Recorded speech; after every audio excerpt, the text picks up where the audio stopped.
The West is demonstrating to Putin in every possible way that it also knows how to play the game quietly, systematically tightening the screws of diplomacy and tightening the sanctions noose. And now Putin will have to go to China to personally ask Comrade Xi to ease the loop of sanctions, because of which payments to schemers have stopped going through. Scholz and Blinken have already visited Beijing in the past month. Each of them clearly explained to the little panda that it was better not to joke with her shaky economic health. A sanctioned stroke might suffice. And Macron is also going to come with the latest analyses, which do not rule out the introduction of Allied units into the territory of Ukraine. But the rat is inquisitive, and continues to lather its skis towards the Celestial Empire. After all, Beijing's help is critically important.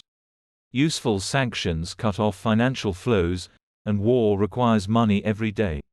Even the disgraced Shoigu opened her mouth and demanded that weapons be supplied, otherwise the offensive might bog down.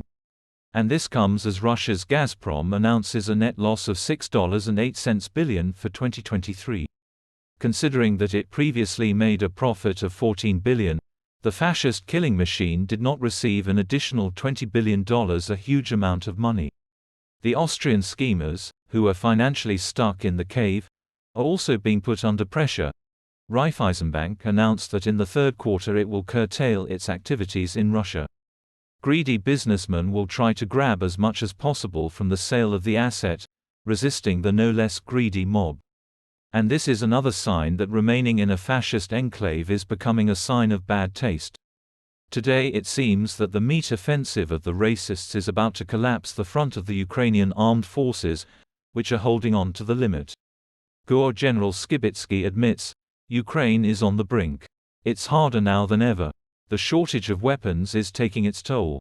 The Russian offensive will begin in late May, early June. Now the Russian army operates as a single body, with a clear plan and under a single command. End of quote. Meanwhile, the story of the arrest of Deputy Shoigu will most likely develop in the form of a replacement of the Minister of Defense in the Kremlin. Putin met with Alexei Diamond, his former security guard, who, by the way, at one time served as Deputy Minister of Defense, and now heads the Tula region. By the way, Diamond once supported Prigozhin, so the rat can entrust him with the place of the disgraced Shoigu, after which he can clean out all the old generals and revive the fronts in all directions. According to the commander of the ground forces of the Armed Forces of Ukraine Pavlyuk, Putin has a plan to capture Kharkov and Sumy, and already in 2024 he plans to completely occupy the Zaporizhzhia, Donetsk and Lugansk regions. The Kremlin is not going to lose. Its tentacles continue to, slowly, spread throughout the world.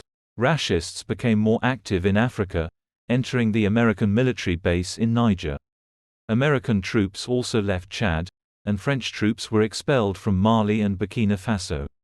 But a holy place is never empty. Demons live there. And now the Kremlin is filling the void, presenting itself as a white friend without a colonial background on the continent.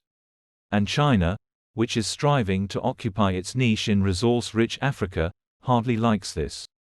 But this does not mean that all the Kremlin's wishes will necessarily come true. After the United States allowed its long-range missiles to be fired at Crimea, Britain went even further and officially gave permission to fire its weapons into Russian territory. With a caveat, within the framework of self-defense. Ukraine has the right to do this, British Foreign Minister Cameron said during a visit to Kyiv. With Russia targeting Ukraine, it's understandable why Ukraine would feel the need to make sure it can defend itself. So, Bryansk, Oryol, Kursk, Voronezh and Belgorod can prepare for the return of the prayed-for war, which is knocking so hard that it is impossible not to let in.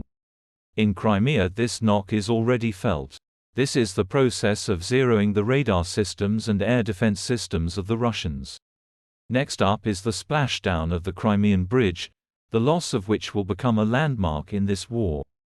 But not fatal for the Kremlin, because the bald man does not believe in the possibility of defeat. He is ready to fight at least until 1930, exhausting the West and proving to it that Ukraine is not worth getting involved with. But his cave is weaker than the USSR, and the decision to gradually liquidate it has already been made by the West. It remains to finalize it in Beijing, which historically has always been volatile, meandering from the adventures of Mao with his Red Guards to the revivalist ideas of Deng Xiaoping. The Far East and Eastern Siberia are already being filled with Chinese also little by little, and soon lo and behold the entire east of the cave will speak Chinese. Putin's Russian world, with Duggan's revelations to media provocateur Carlson, is the last attempt of a dead empire to get out, clinging to the edge of the crypt in which history itself places it.